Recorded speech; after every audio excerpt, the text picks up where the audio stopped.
Hello friends, इसमें हम देखेंगे इस लेक्चर में होल बॉडी का आर्टेरियल सप्लाई। ठीक, इसमें जो ऑक्सीजनेटेड ब्लड को पूरी बॉडी में कैसे सप्लाई होता है। ठीक, चलिए स्टार्ट करते हैं। एरोटा से, जो कि लेफ्ट वेंट्रिकल से निकलता है और ये पूरे बॉडी को ऑक्सीजनेटेड ब्लड सप्लाई करता है। सबसे पहले देखते हैं एरोटा और उसके ब्रांचेस को। एरोटा के पार्ट्स और उसके ब्रांचेस। सबसे पहला पार्ट आता है एरोटा का, असेंडिंग एरोटा, जो कि ऊपर की ओर जाता है। इससे दो ब्रांचेस निकलती हैं, लेफ्ट और राइट कोरोनरी आर्टरी, जो ब्लड सप्लाई करती है आपके हार्ट रीजन को। एरोटा का दूसरा पार्ट आता है आर्च ऑफ एरोटा। जैसा कि आप फिगर में देख रहे हैं, इससे तीन ब्रांचेस निकलती हैं। पहला ब्रांच का नाम है ब्रैकियोसेफेलिक आर्टरी, जो कि अपर हेड रीजन और अपर आर्म को, राइट आर्म को ब्लड सप्लाई करती है। दूसरा ब्रांच है लेफ्ट कॉमन कैरोटिड आर्टरी, जो कि हेड रीजन में ब्लड सप्लाई करती है। तीसरा है लेफ्ट सर्कुलेटिंग आर्टरी, या फिर लेफ्ट अपर आर्म को ब्लड सप्लाई करती है। तीसरा पार्ट है एरोटा का डिसेंडिंग एरोटा, इसे हम थोरैसिक एरोटा के नाम से भी जानते हैं, और ये थोरैसिक रीजन में ब्लड सप्लाई करती है।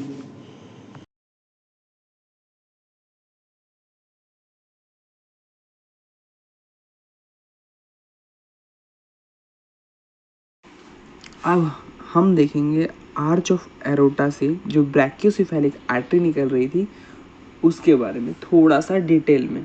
ठीक, आर्च ऑफ एरोटा से सबसे पहली ब्रांच निकल रही थी ब्रैकियोसेफेलिक आर्टरी, जो कि सप्लाई करती है आपको हेड और राइट आर्म रीजन में, अपर आर्म रीजन को। इससे पहले ये आगे चलकर दो ब्रांच में बढ़ती है। सबसे पहली ब्रांच का नाम है राइट कॉमन कैरोटिड आर्टरी, जो कि सप्लाई करती है आपके हेड और नेक रीजन को। दूसरी पार्ट है इसकी राइट सबक्लेवियन आर्टरी, जो कि ब्लड सप्लाई करती है आपके राइट अपर आर्म को। अब हम देखेंगे आर्टरीज ऑफ अपर लिम्ब। जो ब्रैकियोसेफेलिक आर्टरी थी वो दो पार्ट्स में डिवाइड हुई थी, जिसमें से एक था सबक्लेवियन आर्टरी, जो कि ब्लड सप्लाई करती है आपके शोल्डर एंड अपर आर्म को। जब सबक्लेवियन आर्टरी फर्स्ट रिब को क्रॉस करती है तब इसका नाम चेंज होकर हो जाता है एक्सिलरी आर्टरी, और यह आर्मपिट रीजन को ब्लड सप्लाई करती है। जब यही एक्सिलरी आर्टरी आपका टेरेस मेजर मसल्स को क्रॉस करती है तो इसका नाम चेंज होकर हो जाता है ब्रैकियल आर्टरी।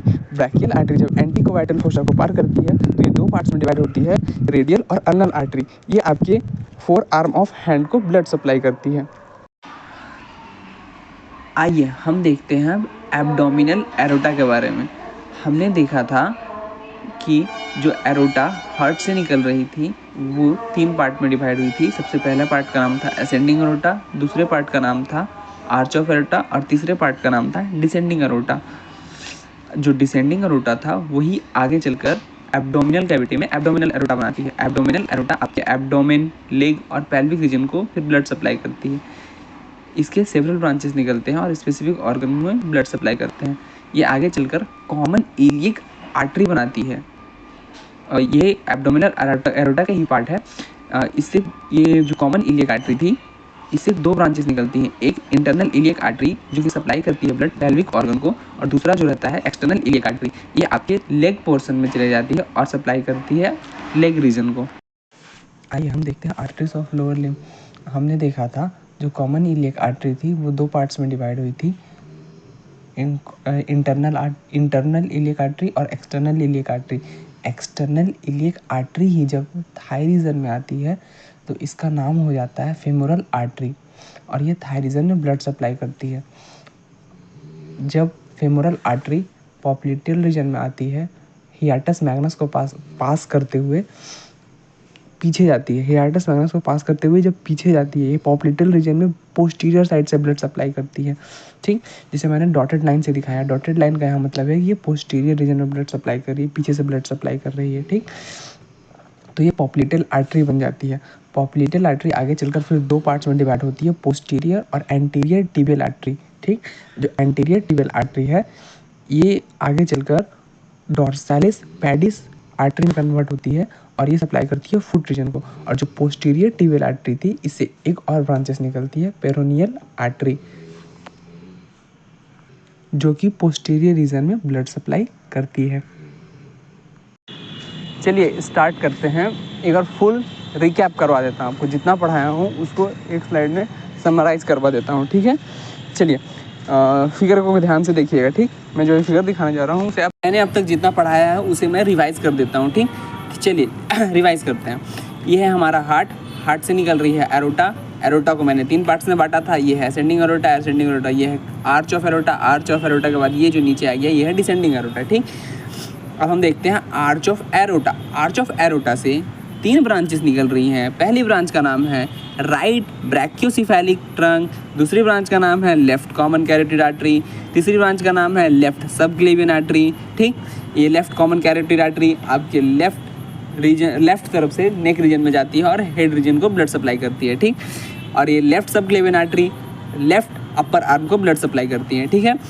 अब यहाँ जो राइट ब्रैकियोसेफेलिक ट्रंक है ये 2 पार्ट्स में डिवाइड होती है, आगे चलकर 2 पार्ट्स में डिवाइड होती है, ठीक। पहली पार्ट्स का नाम है राइट सबक्लेवियन आर्टरी, दूसरी पार्ट का नाम है राइट कॉमन कैरोटिड आर्टरी। जो राइट कॉमन कैरोटिड आर्टरी है ये भी आपके नेक रीजन जाएगी, नेक रीजन से फिर हेड में ब्लड सप्लाई करेगी, ठीक।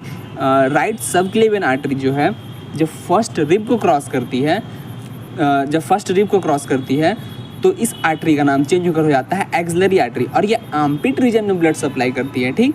और जो axillary artery teres major muscles को, यहाँ पे एक टेरस मेजर मसल्स होता है, जब उसे क्रॉस करती है तो इसी आर्टरी का नाम चेंज होकर हो जाता है ब्रैकियल आर्टरी। जब एंटीकोबाइटल फोसा को पार करती है तो ये 2 पार्ट्स में डिवाइड होती है, एक का नाम है रेडियल आर्टरी, दूसरी का नाम है अल्नर आर्टरी, ठीक है।